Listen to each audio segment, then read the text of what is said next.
Sean Diddy Combs was convicted on 2 federal charges, each carrying up to 10 years in prison. But now, in a twist maybe no one saw coming, reports say President Donald Trump's team has been in talks with Diddy's lawyers about a possible presidential pardon. Could Trump really set Diddy free? Is this justice, politics, maybe payback? That morning, the courthouse seemed to be the center of the universe.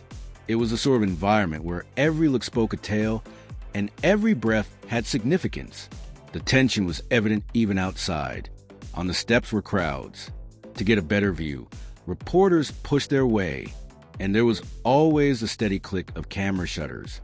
7 weeks of testimony, the entire criminal trial and a criminal trial, 7 weeks of testimony and a verdict that ended in Sean Diddy Combs' conviction on 2 federal sex crimes charges. Could he be pardoned by the President of the United States? You know, that is a question that came up a lot when we were doing the live streams of the Diddy trial every day on YouTube. I never really considered it as a real possibility, but I'll tell you what, now, based on current reporting, we may have to take this seriously.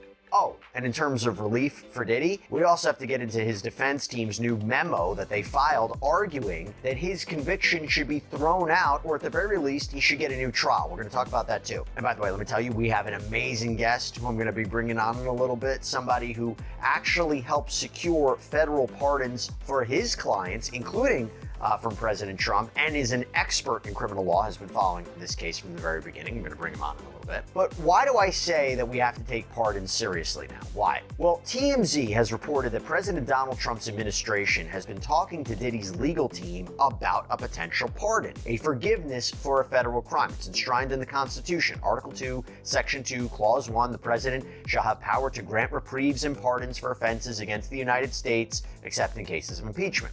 And according to TMZ, his decision to pardon Diddy may be determined based on if Judge Arun Subramanian grants Diddy bail, which, by the way, we dedicated a whole sidebar to the other day. His team just filed a brand new letter with the court asking for him to be released. I broke it down, discussed all those arguments. But TMZ also has reported that the pardon decision could also come down to how Diddy is ultimately sentenced on October 3rd. And remember, he was acquitted of racketeering and sex trafficking, but he was found guilty of the 2 counts of transportation to engage in prostitution, the Mann Act violations, namely transporting his exes, Jane and Cassie Ventura Fine, and men across state lines for the purposes of sex work. Each charge carries up to 10 years in prison, although I'll tell you, in a prior filing, the government was looking at roughly 4 to 5 year prison sentence. Mind you, this is before a pre-sentencing report has been prepared for the court, which does a full background check and analysis of Diddy's life and crimes. Now, the defense would definitely love time served and gets out, or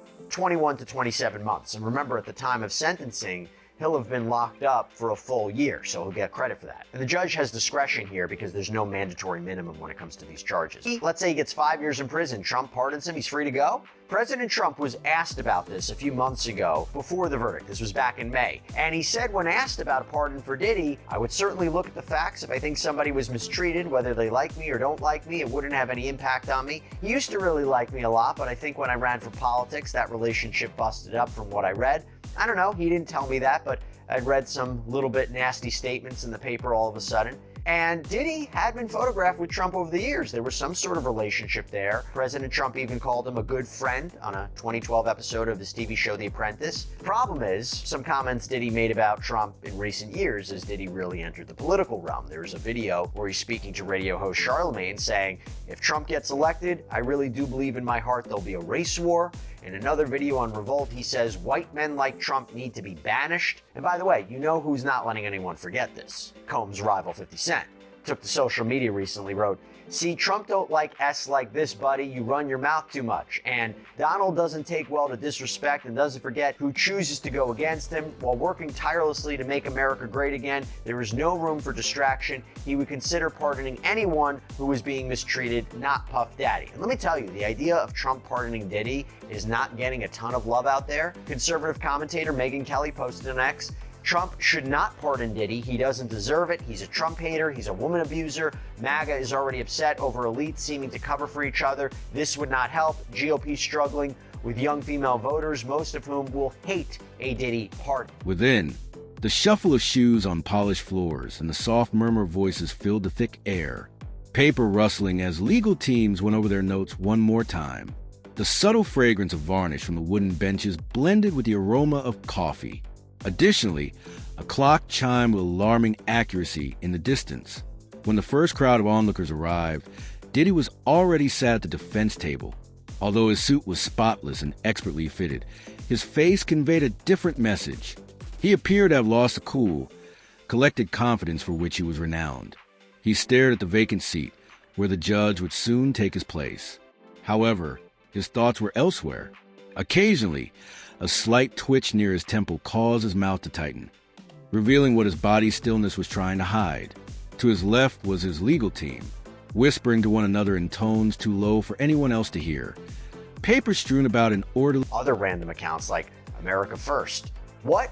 He's actually considering this? Diddy is a depraved, abusive, sexual deviant who should be spending the rest of his life in prison. If Trump pardons him, he will get absolutely crushed. Who is advising him lately? It's looking like straight up sabotage at this point. There were other accounts that were not in favor of it, although there was this account. Milo posted on X, Trump has no choice but to pardon Diddy after the government, led by James Comey's daughter Maureen, simply lost interest in Diddy's guilt the moment they secured his tapes incriminating powerful Democrats. The prosecution was a shambles. The trial was a farce. Now, I want to talk about if this is really going to happen, how it would happen. Also, if it really depends on bail and sentencing, then what are we talking about? And I have somebody who not only has been following the Diddy case from the very beginning, not only is a renowned criminal defense attorney, but actually has obtained federal pardons from the president, including from Donald Trump. By the way, for his clients Kodak Black and Lil Wayne, those were maybe the most notable. I'm joined by Bradford Cohen. Bradford, thank you so much for coming here on Sidebar. Appreciate it. Thanks for having me, Jess. Now, before I even get into the pardon, okay, there was a bit of breaking news before we were going to come on. This is what I want to get your opinion on first. So Combs' defense team filed a memo in support of a motion for judgment of acquittal, or in the alternative, a motion for a new trial. And basically, I know you read through it, but basically the evidence, they would say, is insufficient to sustain that conviction. Their main arguments is really echoing what we've talked about a little bit when it came to the bail analysis, but that his prosecution, his conviction on these Mann Act prostitution charges is so unique. He wasn't profiting off of this business. All consenting adults were involved. The jury didn't find that there was any sex trafficking. They argued this isn't even prostitution per se, it's voyeurism, that the intent wasn't for people to travel for sex for money, but he paid them for their time. Everybody was having a good time. He makes a First Amendment argument that the freak-offs and the hotel nights were performances that were typically videotaped so they could watch them later on. It's just amateur pornography. And then finally makes the argument that he was prejudiced because of all the other evidence that came in to prove RICO or sex trafficking, and would have never came in if he was merely being prosecuted for prostitution, particularly the Intercontinental Hotel footage of him purporting to meet up Cassie Ventura Fine. And he says, at the very least, he needs a new trial. I hand it over to you. You think this is a successful argument? Thank you. I don't know if it's going to be successful in the judgment of acquittal. I think the argument is interesting because everyone agrees he might be the only person in custody right now that has ever been convicted of the Mann Act. The Mann Act, and it gives a nice history of the Mann Act, and a lot of people don't understand what the Mann Act is, but the Mann Act was enacted because of a racist motivation that white women were being recruited by people of color to go across state lines and make money. So actually pimping those women across state lines and making money off of their sexual exploits. Obviously, that's not the case here. It's used so infrequently, it might have been a handful of people were actually charged with the Mann Act. No one in custody currently has ever been convicted of the Mann Act. So it's an interesting argument to say, hey, listen, this Mann Act, the original reason for it was racist. The original way that it was applied was racist. The way it's applied here is incorrect because he was not making any money from quote unquote pimping or getting these women across. On the other side of the aisle, there was a new intensity in the prosecution's seat. Their papers were arranged like bullets, ready to be shot, shoulders squared, eyes steady. The room was charged between them, as though unseen currents of animosity flowed silently between them. The gallery was soon full. Among the gathering, Faces that were familiar emerged. Industry leaders, relatives, and interested bystanders who had waited for hours to see the show. All of the seats were occupied, and those who were left standing strained to get the greatest view. As soon as the bass voice could be heard, the buzz of conversation suddenly increased and then decreased. Everyone gets up. The judge stepped through the side entrance. Slowly, deliberately, the black robes moved, gaze moving without hesitation throughout the room. The final murmur was cut off by the gavel's single, piercing crack. The sound of the creak would reverberated in the silence as everyone sat. The clerk started reading. Was the defense's argument, hey, all the people who testified against Sean Combs were not being truthful, or were taking their accounts, were listening to their accounts, and what they're saying just didn't amount to a federal crime? Is it a mixture of both? Just trying to understand what the argument was.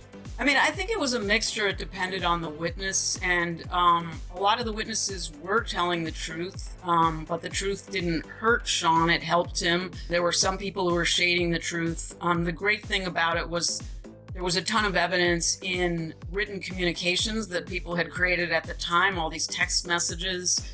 There were videos, and that really helped us expose the truth because these were things that had been recorded this is what people were, the girlfriends, others were saying to Sean at the time of the events in question. And so, there was really no way for the witnesses or the government to hide what was in the written documents.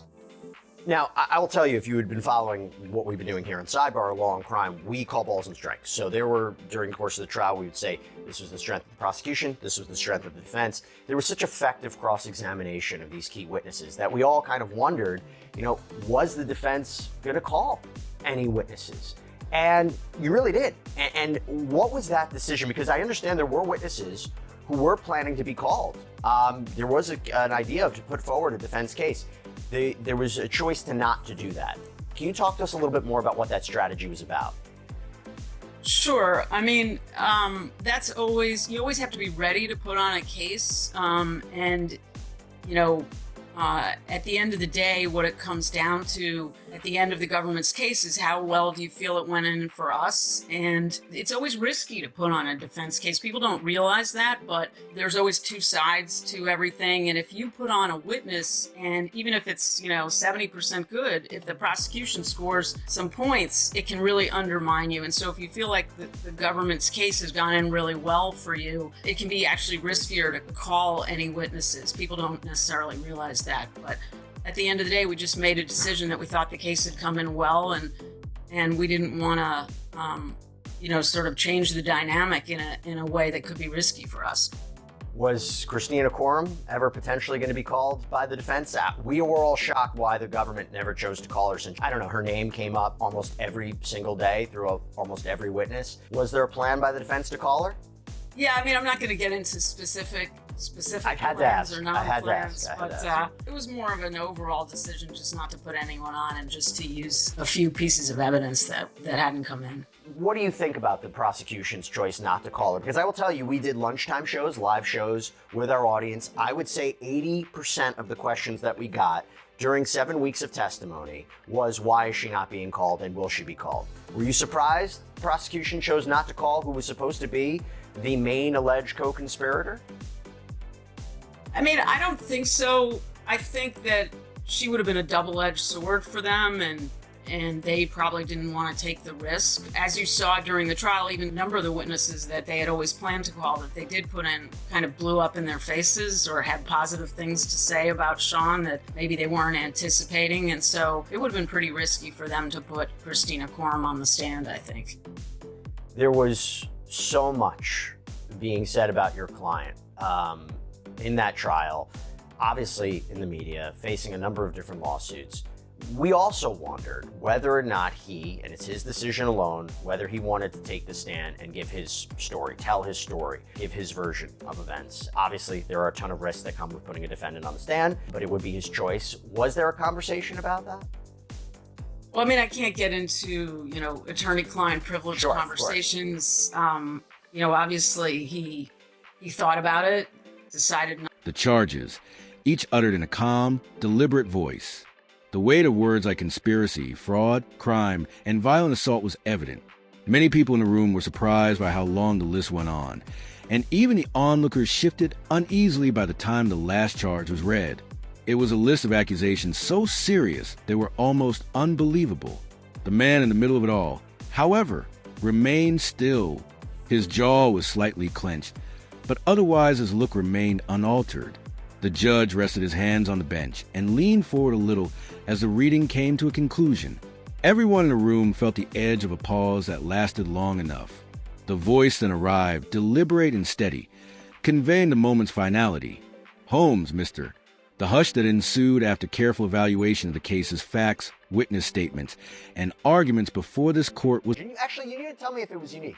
$50 million, right? Yes. You know, the idea of private security. It was an Yes. interesting argument because who would monitor him. It was interesting because the prosecution at one point had said it's not fair, right? He's a wealthy celebrity who's providing a bail package that other people in his similar position wouldn't be able to provide. Now, the defense was like, well, the only reason we're presenting a package like this is because of what he's accused of and his wealth and his resources. We have to address that in a certain way. The reason it's so extensive is because of his wealth and resources. That bail package that was put forward was rejected by the court. What did you make of that? Well, at that time, the judge was looking at the RICO Act and sex trafficking. So, Puppy was looking at possibly 25 years, or more, depending on what the guidelines were based on if he was convicted. So at 55 years old, at that time, it's almost a life sentence. So, and he has a lot of wealth and he had a private plane. So the judge was looking at that. Plus, in the federal system, they look at danger to the community. Where in the state system, they're not allowed to look at that. They look at risk of flight. So I think with all the letters behind that were coming in that we were not really privy to from a lot of the alleged victims, I think the judge made a decision that, hey, this is not going to be sufficient enough. I thought that at the end, he kind of, when we brought it on our private security team and we showed him who was going to be doing it, we did Sam Bankman-Fried. So we knew that, we would be completely covered on that end. And we gave him the idea of there would be no Wi-Fi in the building that we were looking at, and that he would not be able to really be able to connect with anybody but his legal team and his family. We thought at that point that maybe we had a chance, but at the end, the judge denied it, and that's where we stood. And now on this case coming forward, after the convictions, after he wasn't convicted, at the end, we didn't know what he was going to do. So, when Mark reached out to me afterwards, we started thinking about putting another bail package together. And what is that bail package and by the way, is this a bail package that you think could be submitted again even after the judge just denied bail? Well, the judge denied bail based on the statute, and the statute stated a certain amount of information that part of the Mann Act that, was not eligible for bail. There are certain circumstances that can be done. We're going to regroup again. I know that they were going to go talk to Mr. Combs again and see what happens there. They have the October 3rd date. And I don't know where he stood. As of the other day, he wanted to get out. I don't think anybody wants to be at NBC where he is. So we're going to reconvene and see what happens, at a later date. We could go back with another package. Would it require him to stay in New York? Would it be him to be, I know he wanted to go back to his property in Miami, Florida. And it is also an interesting question, I think, that his defense put forward. He just got his life back. That's what they said. He wasn't convicted of the top charges. He was convicted of transportation to engage in prostitution, but he would be a fool to try to violate any of those conditions when potentially he may get a rather lenient sentence compared to what he was facing. So 2 questions there. Do you think that it would require him to be in New York as opposed to Florida? And do you think that he'd really be in a position to violate the conditions? First question is, I can't determine what a judge is thinking. I don't think, and this is my opinion, that the judge would let him out of the jurisdiction. I don't know. We can do private security down in Miami. Nobody breathed. Notepads were lingered over by pens. Camera lenses narrowed their focus. You are found guilty as accused by this court. Hearing out loud changed the entire atmosphere of the room, but it wasn't shocking at all. Unwilling to let their own reactions deceive them, some gasped softly, while others looked straight ahead. However, the moment that everyone had been waiting for had not yet arrived.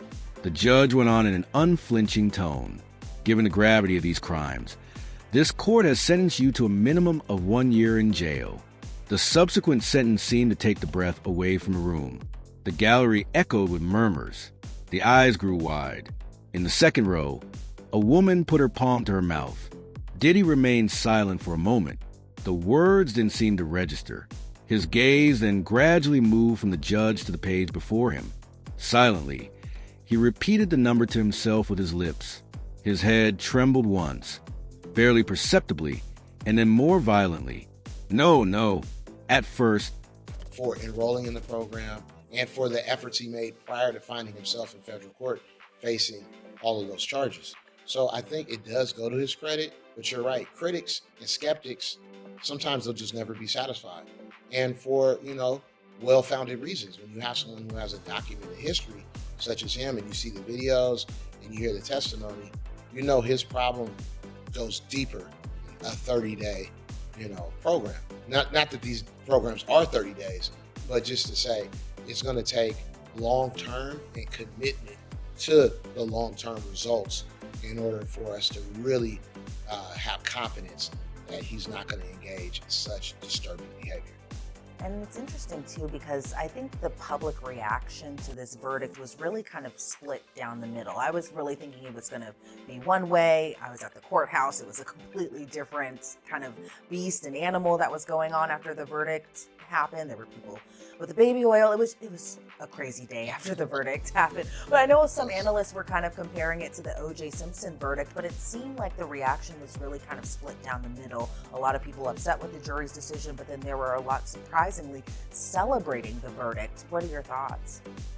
Well, my entire time looking at the case, the charges, and listening, to the evidence as it came in during trial, I thought that depending upon how a person, be it a juror, be it the public, comes into the trial believing how someone who's a victim should act and how they believe relationships can evolve or devolve and fall apart is the lens that they would then make their verdict. Why I say that is because if you think a person who's battered, someone who's been a victim, someone who's been assaulted in the ways that were described, most people have an idea as to how they will respond and act towards that, or their expectation if it happened to their loved one, how they'd expect their loved one to act.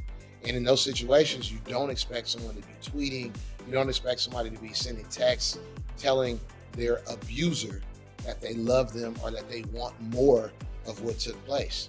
However, there are other people who are going to see it from maybe more so the lens of a victim or someone who's been abused, who would say, what? That's not so beyond the pale of reason, because the abuse has been so entrenched in this person's mind that they then fall in love with their abuser. And so that's not something that they would, look askance upon or look down upon. So, one of the things about being in trial that I always remind my clients, is that despite all the rules that the judge gives people, no one leaves their life experience or their opinions at the courthouse door. It all makes its way into the courtroom and ultimately into the jury room. And that's why you can see such people who are on one side, like celebrating Diddy being acquitted on the much more serious charges, and other people who are like, how did this happen? I am upset. I feel like victims did not get justice today. Right, exactly. And emotions did run really high, especially when the verdict came down, because I think I myself was pretty surprised at some of the jury's decisions in relation to some of the charges where they found him not guilty. But, obviously they made their decision. They listened to the evidence. They saw all the exhibits and they made the decision that they did. And say come sentencing that Sean Combs is sentenced to maybe a couple years behind bars in prison. But do you think even after this trial, after everything that we've learned, after the many civil lawsuits that were also filed, did they carry in the quiet? Diddy drew away as his lawyer put a hand on his arm and leaned in to talk. His voice cracked and strained as it climbed. "I can't be subjected to this." The judge started to say anything else, but Diddy interrupted. "The reality is unknown to you. This is incorrect." Even several of the bailiffs were startled by the harsh noises when his palm smacked upon the table. A pen fell to the ground after rolling off the edge. There were whispers in the gallery, with some people straining forward to listen to everything that was said, and others exchanging looks as though they weren't sure what they were watching. Now, his voice reverberated off the wooden panels as he yelled, "You're ruining my life. You're destroying everything I built." One bailiff on each side drew nearer. However, Diddy continued, his tone becoming more urgent. "You believe you are aware of what transpired? You don't. You've been misled." With each blow more forceful than the last, the judge battered the gavel. Order, order in the court. However, the order appeared helpless to stop the surge of unfiltered. Federal juries tend to be, in California anyway, we have, they draw our state juries off the DMV database. That's how you get jury duties from the DMV. Federally, it's based on voter rules. So it's people who are conscientious enough to actually vote, and you tend to get a more serious class of juror in federal court, which I think is interesting. So to answer your question, it's something that we could kick around for years. Sure. But I think the fundamental problem here is that it was always kind of a misfit for a RICO theory. Just like the sex trafficking, sex trafficking requires fraud, force, or coercion, right? So that essentially is the same elements of rape. So you essentially, it's transporting somebody under circumstances that equate to rape. It's something forceful, something fearful. That it just doesn't fit very well here, especially when you're talking about all these people they're orbiting him. They're all trying to advance their own career. And when the defense attorney got up and said, Cassie got $30 million as a result of her settlement, right? And that was a big move. Yeah, I wasn't sold for that personally, because I was like, the prosecution came back and be like, she already settled. What's her incentive to come here and lie? What's her incentive to be a part of this? And that for me, but I think the messages, the conduct that arguably contradicts someone being a victim, and I know there's complicated factors between an abuser and a victim, the trauma, I get it. I totally understand it, but I wonder if that's what settled the jury. Okay, I want to move past the verdict because now we have to talk about what's happening next. First thing, when the sentencing hearing is going to happen. So they have this hearing next week about whether to expedite the sentencing, happening before October 3rd. If both sides agree, great. If they don't, what is a compelling legal argument for the defense to say, we want this sentencing to happen much sooner? Well, I mean, we know that behind the scenes, what they want, of course, is they expect a chance that he's going to be released. So that's their big motivating factor, of course. Whether the court abides by that, I mean, it is a substantial change in circumstance. He was acquitted of all of these serious charges, right? But he was just denied bail. He was denied bail again. He was denied bail again, and I actually learned that on your segment yesterday afternoon as I was sort of doing my preparation for this. But we have to remember that one of the things that he got in trouble for, that Diddy got in trouble for in jail, was using other inmates' calling number. Remember that? So he was calling witnesses in the case from jail using other inmates. That was a direct affront to that judge. That was. Remember, we had all those attempts at bail that were denied at the very beginning of the case, one after another after another. This judge, and it's the same judge who's going to sentence him, denied that over and over again. And you and I, again, in another conversation we had on your show, we both said he is screwed now, that he's got no chance because he's violating the rules of the court while in jail. So if he's disobeying the rules of the jail and the directive of the court while he's in custody, how can you be expected to actually follow the terms of a bail agreement when he's out of custody? Right. And I think that chicken is coming home to roost again. I mean, I think that's what happened yesterday afternoon.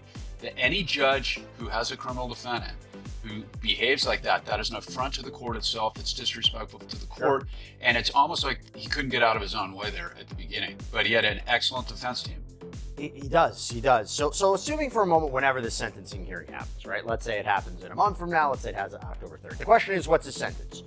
As we mentioned, the prosecution in a filing from yesterday. Completing the defense table, Diddy completely disregarded his lawyers' repeated attempts to soothe him by speaking softly. My goal is to be buried. You're allowing them to continue after they've been trying for years. Diddy swung his head in his direction, eyes blazing, but the first babe put a strong hand on his shoulder. Keep your hands off of me. The gavel cracks again. Diddy's rose along with the judge's voice. This isn't fair. It's a setup.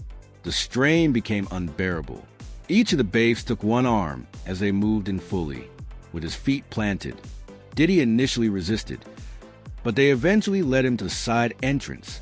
Even so, he shouted over the commotion as he twisted back toward the bench. It's not over yet. Do you hear me? It's not over yet. His voice was muffled by the hefty thump of the door closing behind them. Everyone in the room let out a collective sigh, as if they had been holding their air. The judge's expression remained calm as he straightened in the chair, but the gravity of the situation lingered. The judge resumed speaking to the court as the gavel tapped again, gentler this time. But everyone could see it. Actually, no.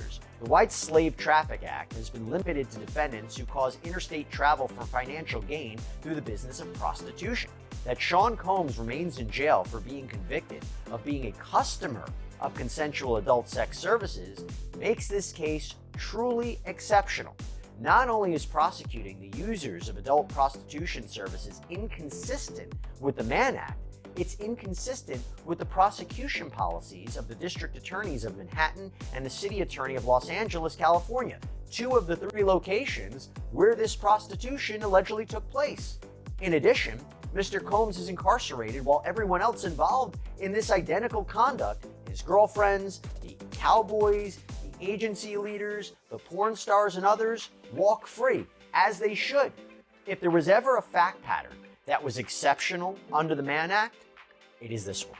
And then they move on to another argument, that the Department of Justice, the DOJ, has usually only charged Mann Act violations when there's financial gain. And they even cite a number of cases in the Southern District of New York, where Combs was prosecuted, that apparently involved defendants that set up a prostitution business for profit. Again, trying to distinguish between Combs' conduct and these cases. He never did any of this for profit, they argue. And they even cite the 1953 U.S. Attorney's Manual that says, quote, as a general rule, prosecution should not be instituted in the so-called non-commercial cases. And they claim the Department of Justice manual today, quote, makes clear that the prosecution of customers involved in an 18 U.S.C. 2421 offense, like Mr. Combs here, is now limited to prosecuting those who engage in commercial sex with victims of sex trafficking, in addition to those who otherwise perpetrate or facilitate human trafficking offenses. And in the absence of any sex trafficking charge, however, it is clear that the standalone Mann Act counts never would have been prosecuted. That seems true. I think you ask any legal expert, they will say if all the government had against Sean Combs was the transportation to engage in prostitution charges, just the prostitution charges, they probably wouldn't have gone after him. They coupled it with racketeering and they coupled it with sex trafficking. I agree with that. I don't think that they would have gone after him just for that. Anyway, the defense highlights how modern day prosecutions of Johns is really when you're talking about exploiting vulnerable foreigners who don't speak English well, which again is not the case here. And they highlight how the only potentially comparable case in New York is where you had a retired police officer and a former judge who apparently hired women to have sex with a male fraternal group called the Jesters. But Combs' attorneys say, while there was no profit there, there's no profit here, there was sex trafficking of those prostitutes. That's what's different. Again, Combs was acquitted of sex trafficking in this case. And here's the main point, quote, moreover, the cases which involve defendants similarly situated to Mr. Combs have been released on bond pending sentencing. In reviewing the cases across the country where the primary or sole conviction was for a violation of 18 U.S.C. 2421, the defendants who were not charged with running a prostitution business have been released pending sentencing. And then Combs' attorneys make another argument for why Combs' conditions are exceptional. And it's about him being locked up at the MDC. They say that a district court... As they listened, the scene they had just seen became ingrained in their minds. Reporters were already getting up and rushing out. They dictated the details while holding phones to their ears. In anticipation of the impending corridor footage, camera operators hurried to adjust their positions. Conversations broke out in the gallery, a mixture of surprise, incredulity, and whispered conjecture. As word got out, the crowd outside grew. With their phones up, those who hadn't been inside crowded closer to the courthouse steps in hopes of catching a sight. The uproar increased immediately when the side door opened and Diddy was let out by the bailiffs. Reporters' shouts, queries thrown over the den, and flashes that burst in quick succession. Diddy's shoulders were tense, which revealed him even if he kept his head down and his jaw tight. He looked up once, eyes scanning the throng even as they led him to the waiting car. And there was a mixture of defiance and rage in that fleeting glance. The transport van's door shut. The engine sprang to life with a roar, and he was gone in a matter of seconds. But there was no escaping the mayhem he left behind. The gap 51 to 63 months. Now, this is before a pre-sentencing investigation and report. Now, the defense, right, they want 21 months. He's already served almost 10. Talk to us about what you're thinking here, because there is no minimum. The maximum's 10. If the judge were to combine it together, like you said, 20 years, feels highly unlikely that would happen. As we're talking, what is a pre-sentencing report investigation? How would it affect this? What do you think the judge is going to do? There's so many different factors to consider here, and it's not like a murder case when it's like, okay, we know what's going to happen. It's like life in prison without the possibility of parole. It's a given. There's room here. What do you think the judge is going to do? So in federal court, this is actually very interesting. They rely very heavily on those pre-sentencing investigations. So essentially what will happen is there'll be a federal probation officer, and they do these for almost every case, where they will do their own investigation, where they'll talk to family members, they'll talk to employers, they'll talk to neighbors, and they will make a recommendation to the court as to suitability for release, suitability for time. And that's something that federal judges traditionally really adhere to. They tend to put a lot of weight on those, far more than they do in state court. The probation department can make a recommendation, but the DA will certainly have more ability, most of the time, to talk a judge in or out of a sentencing recommendation from the probation department. Federal court is different. They really put a lot of weight on those. So that's something that I think is going to be very interesting. And a lot of that will come down to what the individuals involved in that investigation, even though it shouldn't impact their professional recommendation, it's really, I think we're going to see what they thought of the case. You know, did they think he got away with something horrific here? Did they think that he was getting railroaded from the beginning? I think that may reflect in the recommendation to the court, but of course we don't know what that is yet. I don't know. If I'm his defense lawyer, I don't know if I am pressing the gas on that, trying to make this thing go faster. I mean, it's coming up soon enough anyway. I would want to give them the time and not press them, because you don't want a probation officer or anybody in the federal system to feel like they're being rushed. Right. Because I think it's very easy to just go, okay, screw it, the guy should stay in. The prosecution made the point yesterday. They said the point, like, we're not ready to give a really sentencing recommendation. We haven't gotten the report. You know, there's people say, well, maybe he'll get time served, right? You know, he's been locked up. There's other people say, no, the judge is going to throw the book at him. Even though the judge said yesterday, even though I'm denying him bail and I'm looking at certain conditions, this is not reflective or a preview of what my sentencing recommendation or what my sentence will be. But, you know, are we looking at double digits? Are we looking, you think, at 1 to 5 years time served? I know it's so impossible to ask, but it is a very specific charges he was convicted of. Yeah, we're not looking at double digits. Okay. I cannot imagine the court imposing that. And remember, because this law is so old, and we're The footage caused every network to go into overdrive and cut into programming. Videos from inside the courtroom were all over social media. Frame after frame, every aspect was scrutinized, slowed down, and examined. Industry insiders offered their opinions. Long-standing tensions were alluded to by former colleagues. Others defended him, arguing that the trial had been faulty from the beginning and that the penalty was excessively harsh. Speculation, resurgent old stories, and new assertions from those keen to be involved in the narrative made the debate louder by the hour. The clerk collected the strewn papers from the defense table and returned to the courthouse. On the floor where it had landed, a pen was still there. It was as though Diddy's presence had been keeping the air together, because the vacant area where he had stood felt oddly bigger suddenly. With the faint echoes of the gavel strike still audible, the judge's bench sat in silence. Even when the trial was done, things weren't over yet. There was a spark, and the fire was just starting to catch outside those barriers. Every media outlet played the video repeatedly in the days that followed. His remarks, tone, and even the slightest hand gestures were all dissected by analysts. They argued over whether it was a man's response to being wronged or the breakdown of someone who had finally exhausted all other options for controlling the story. His legal team prepared moves behind closed doors. Late into the night, their office was illuminated. Press connections and allies who could assist guide the discussion were called. Statements were written, edited, and then rewritten. But that was the picture from that courtroom.